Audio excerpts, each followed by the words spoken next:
Hello everyone and welcome to the Captain's Video Weblog. We are Monday, November the 23rd, 2015, which means that it's the 52nd anniversary of Doctor Who. I totally just thought about it right now when I realized that we were the 23rd of November. We're in 2015, which means that it's also the 52nd anniversary of JFK's assassination. Two events that are not linked in any way, I hope. Maybe it was a plot to undermine the efforts of the creators of Doctor Who to make that series successful, except that failed, obviously, but it's still going strong apparently. While I was slowly falling into despair while watching the end of Evangelion, Whovians all over the world have been falling into despair watching the latest episode of Doctor Who. I haven't watched the new season at all, which means that I've lied to one of my best and dearest friends.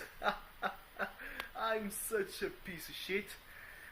Because I told her, yeah, I've seen, like 1 or 2 episodes. I still like the series very much. Just that I watch a lot of anime, and really the writing has become a bit stale. I mean, I don't have the same kind of criticism towards Stephen Moffat's writing as the Tumblr audience would have, like, yeah, Doctor Who is hella sexist and it's shit.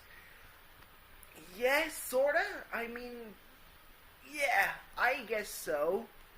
It's not my main concern, as you know, but maybe lots of real life media are hella sexist, hella offensive and all that stuff. Doesn't mean that it's right, just that, well, that happens and would need a big shake-up if you want to make anything happen, really. Just taking care of something. So, yeah, one thing that I didn't mention at all yesterday was the Survivor series, the WWE show.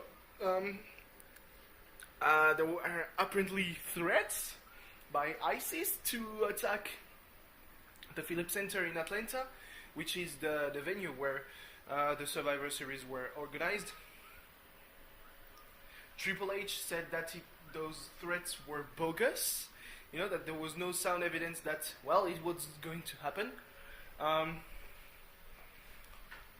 The show in itself was pretty entertaining. I liked a lot the match between The Undertaker, the Brothers of Destruction, and the Wyatt family. There was no way the Wyatts would have won.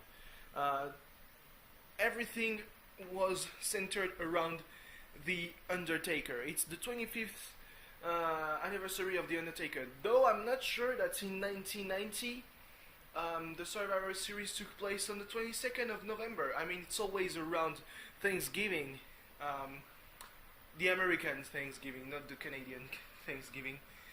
But I mean, yeah, maybe.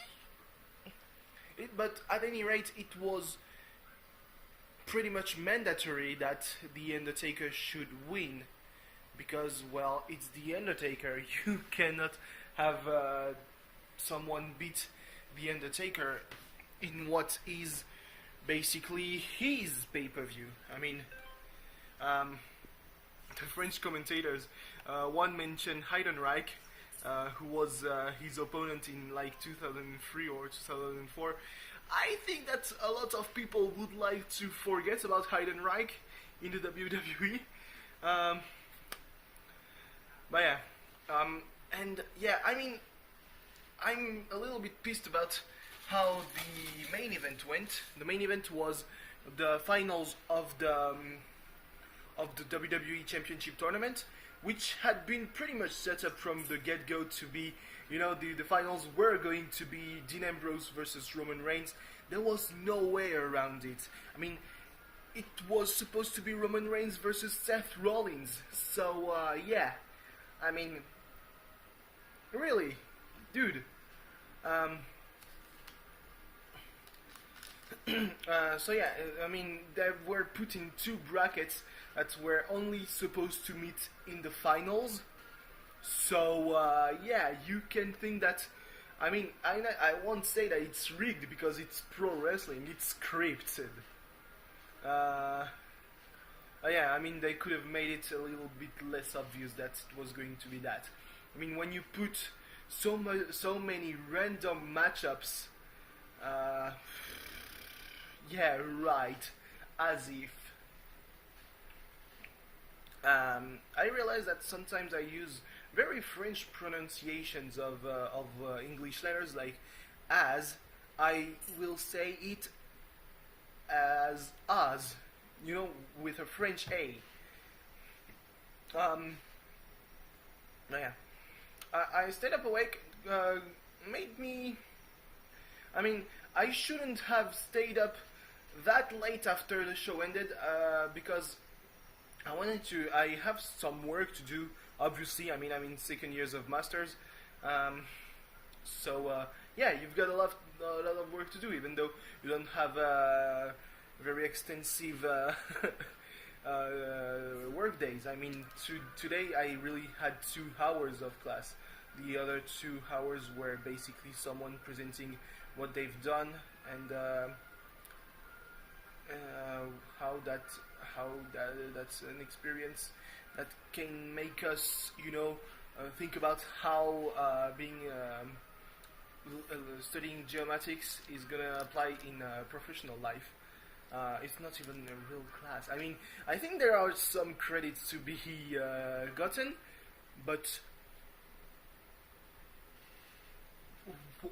maybe? Yeah, I mean, whatever floats your boat, man. Yeah, and so I wanted to wake up early, around 10:30. I put an alarm, I woke up, and then I decided, yeah, fuck that, I'm going back to sleep. Which is actually caused by one thing, mainly one thing, which is, it's fucking cold. And once again, I want to get a shout out to that nice woman that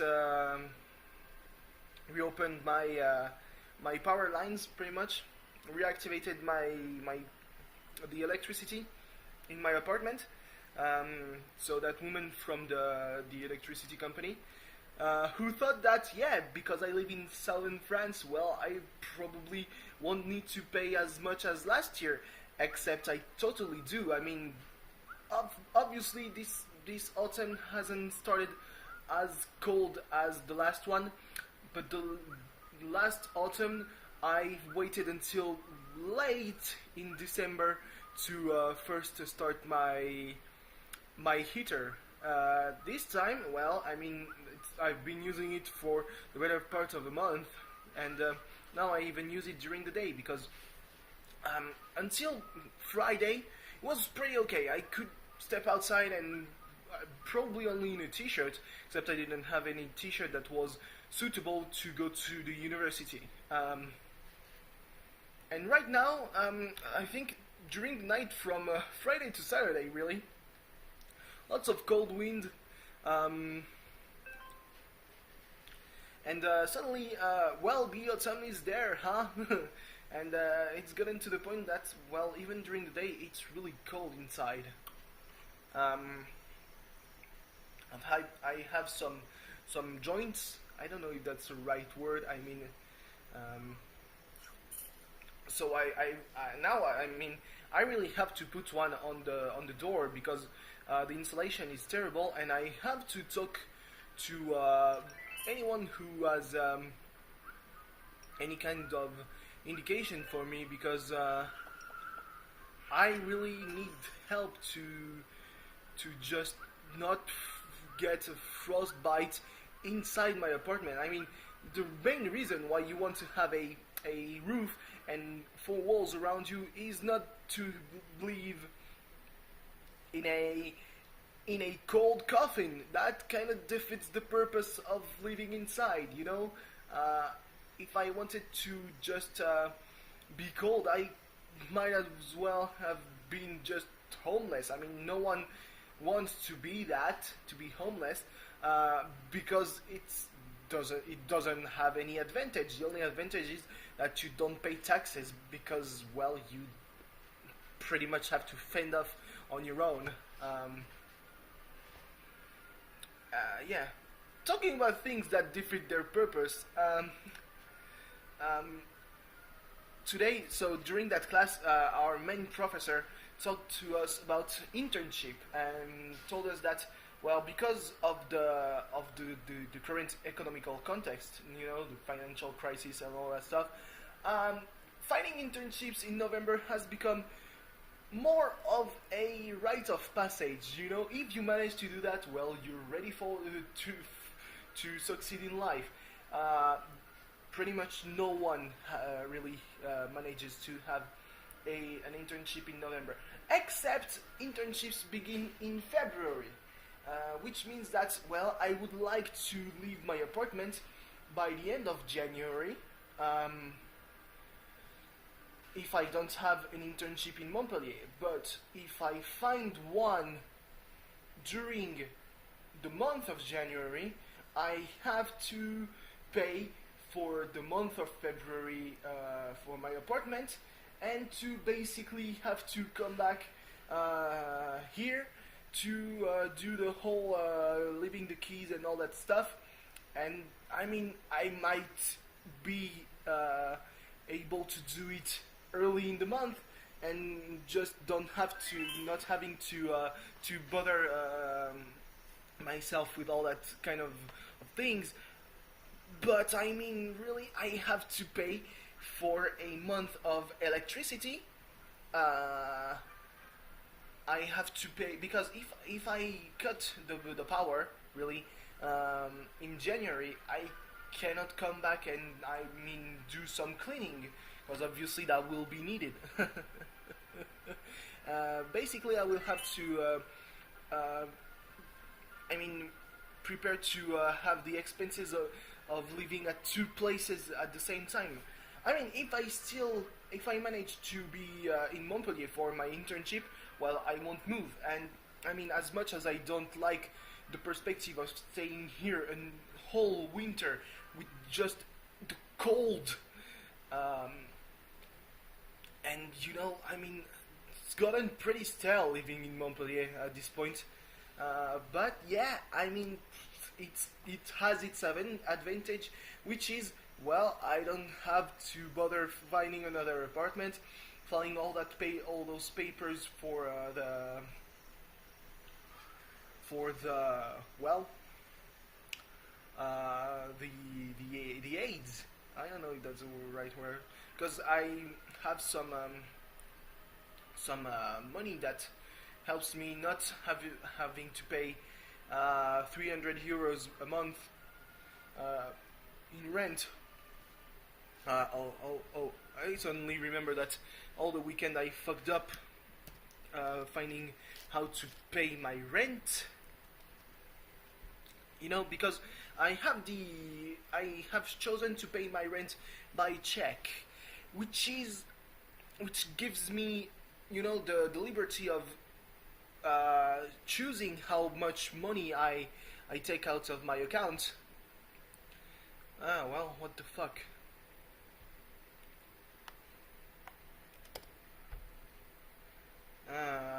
That's not good.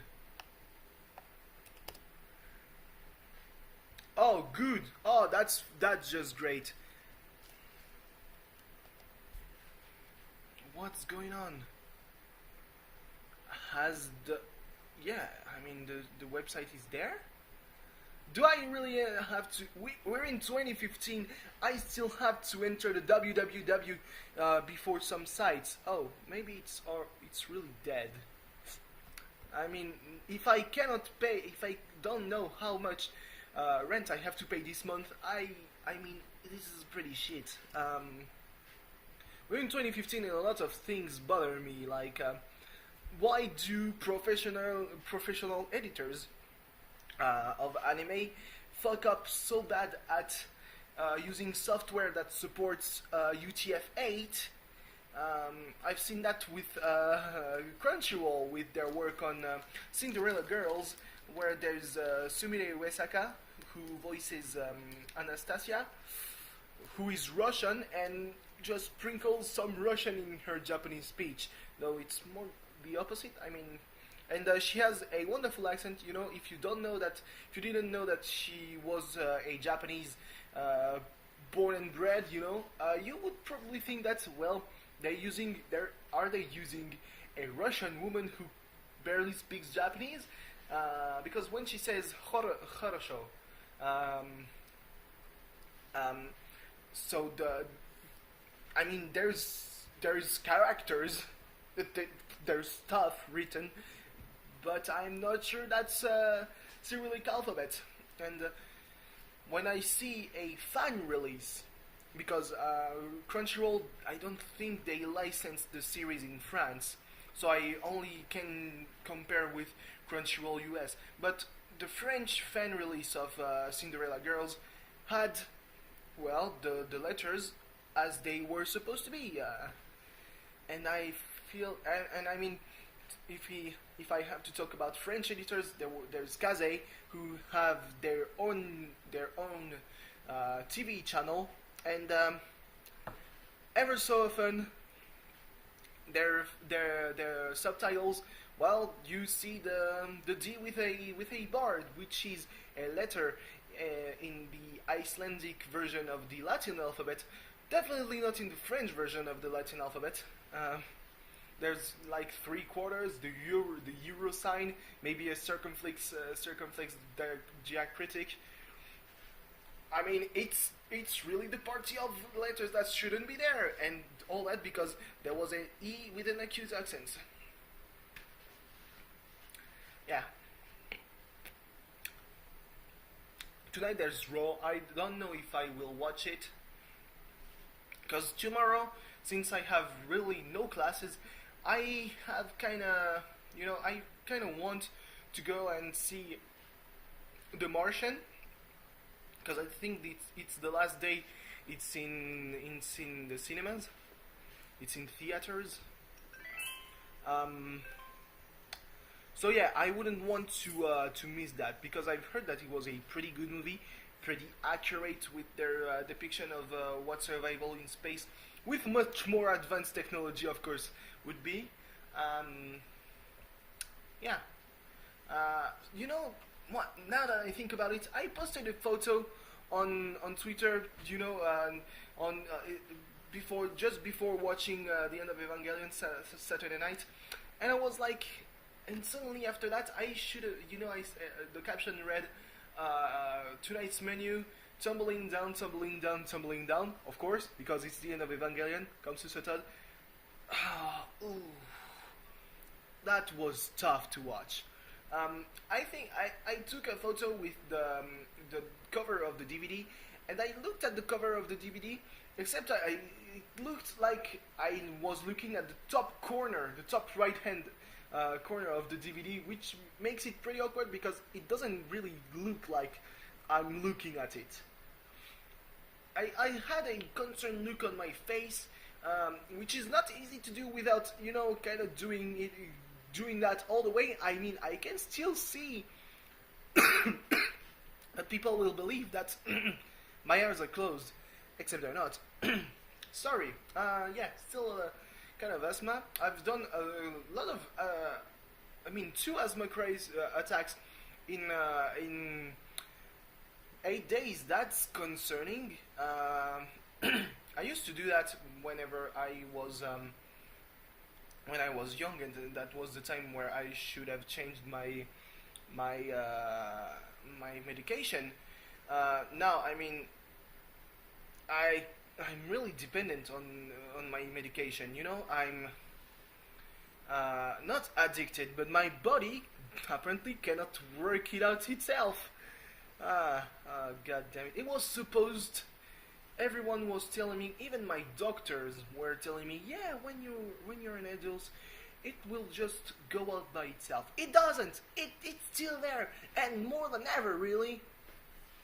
Um, yeah. So I maybe should have, maybe not have had a look of concern on in my eyes, and probably should have looked maybe a bit more down, Um, yeah, because when I squint my eyes, because that's probably because I'm Asian, for some fucking reason, my Asian genes only affected my eyes, because the rest doesn't really look Asian. I mean, I don't know a lot of Asian people, but I don't think I look really Asian. There's, of course, there's a mix, there's a huge mix, so I probably don't look like anyone except the few people on this fucking planet who, by some chance, have the exact same ascendancy as mine, which I don't think really is a lot of people. I mean, there's probably my sisters and I, and that's pretty much it, I guess.